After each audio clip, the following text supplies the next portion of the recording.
Since antigen test for COVID-19 came up, so let me tell you what is the principle behind it. This is the general idea. So we're going to have an antibody which is affixed to a solid phase, and this antibody can bind a particular antigen. Actually, it binds an epitope of the particular antigen, which is designated with red right here.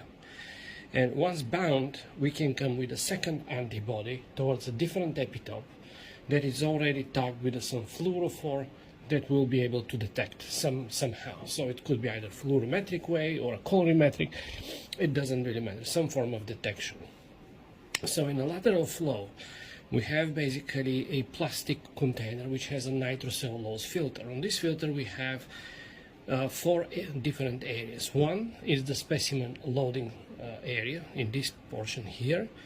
Then we have an area in which we have this antibody tagged with a fluorophore. Okay, they are lyophilized and they sit in this portion right here.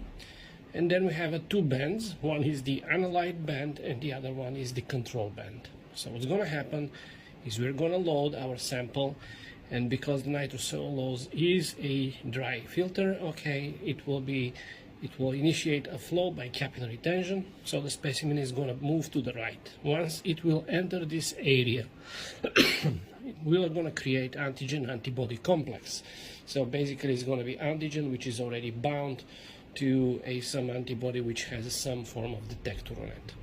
And as the flow continues to the right, okay, this antigen-antibody complex will be additionally fixed by this antibody on the analyte.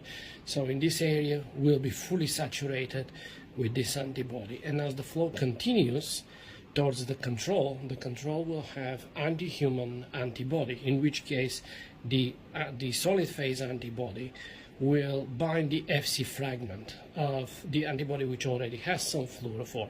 Whether it has antigen bound on it or not is not really important. Okay, so this is our control. That will analyze that we have a sufficient number of antibodies to saturate the analyte.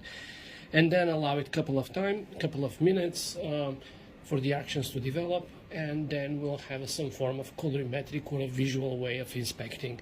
So if you have both analytes and control bands visible, then the test will be deemed positive, and if the control only is visible, then the test will be negative. So now in this antigen can be the spike protein or can be actually an intact virion right here, and the specimen here will be a nasal swab.